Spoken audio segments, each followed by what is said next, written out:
Okay, so the last timed essay or untimed essay of the year. I'm just going to talk a little bit about topic sentences and then show you the prompt. You might already feel fairly confident in what it is that you have to do, but I have a couple of tips before you go on to write it. We are talking about this great poem, Facing It, and it's actually one that has appeared on the AP Lit test, but it appeared in the realm of the multiple choice. So we'll use that released passage at some point in the winter or spring so you can get more exposure to the poem, but with multiple choice.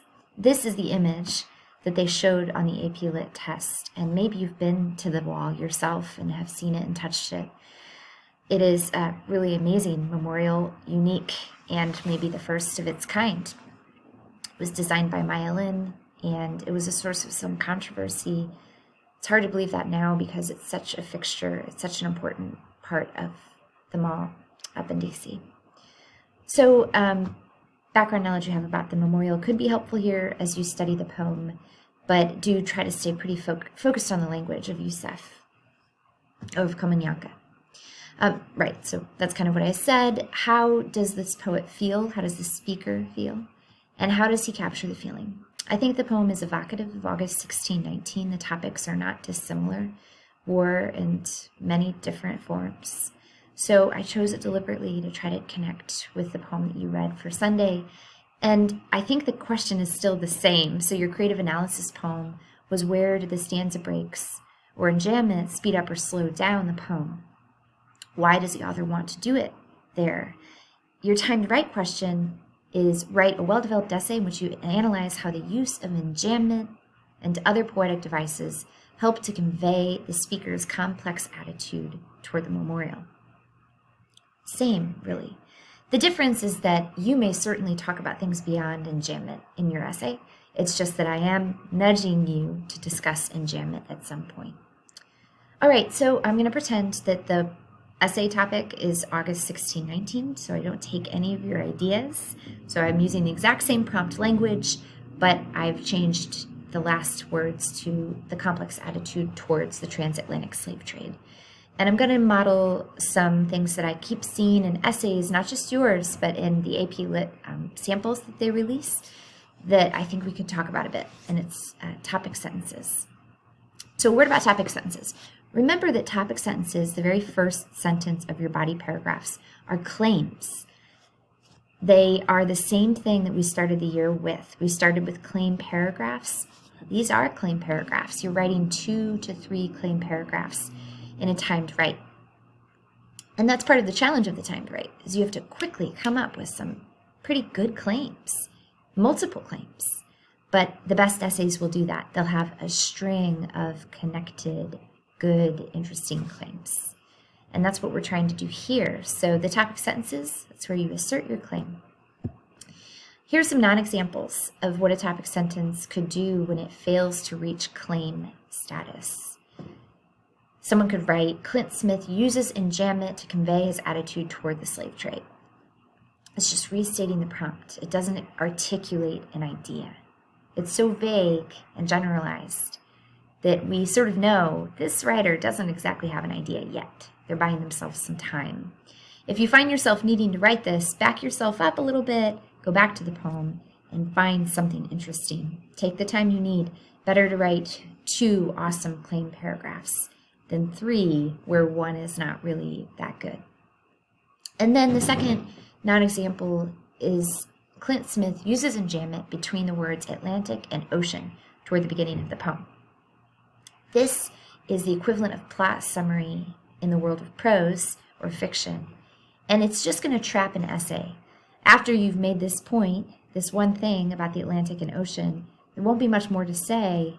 The essay will feel thin there, and you'll find yourself stretching and trying to pull like putty this idea out when it really doesn't have much width. So I'm just going to move us back into the claim language.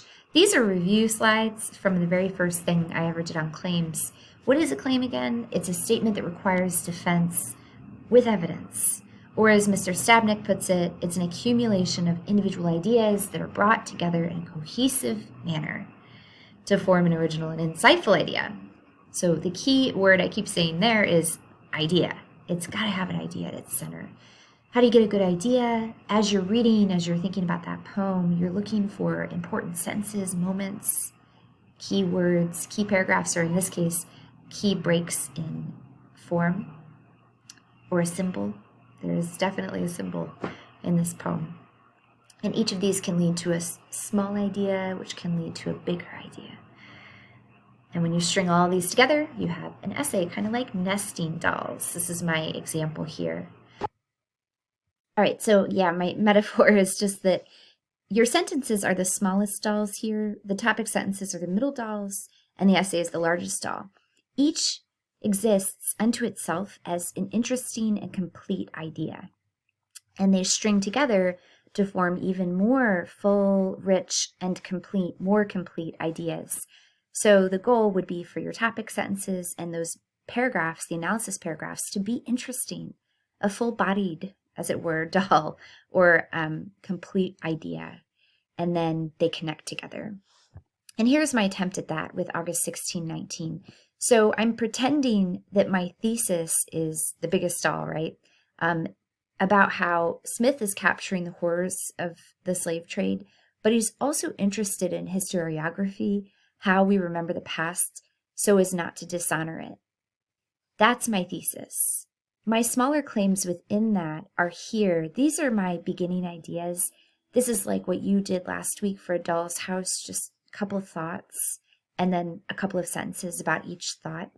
You can read this, but I'm going to move on to the next one. So just pause the screen and read it if you're curious about my initial thinking. Here is the fullness of my thought. These are my topic claim sentences. So my first body paragraph, this would be the first sentence. Smith's poem shifts from a concentration of flowing, loose, and jammet to a tighter, end-stopped structure, which reflects the movement of individual people from freedom to the constriction of slavery. And then I'd make that a whole paragraph really about the idea of entrapment, like the poem is becoming entrapped. And I'd use different examples to show that. My second topic would be that confined stanza structure also honors the individual tribes who were captured into slavery, for it allows each story to exist as its own rather than blend into a generalized monolith of atrocity. So that paragraph would be about how even though those stanzas reflect constriction and entrapment, he actually has this positive edge because 3 times in a row, he writes about individual nations losing each of her people to slavery, and he doesn't combine them. So in a way, that's really respectful. He's trying to give each country its own story instead of what can happen when it comes to atrocity, where you erase those individual voices and you treat everything as one.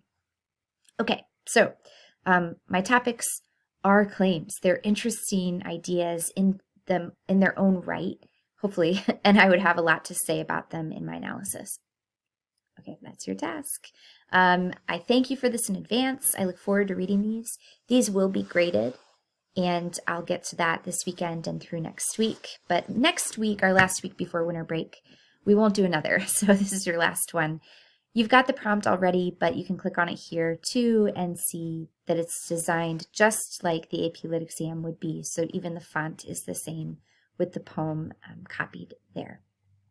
All right. Good luck. Let me know if you have questions.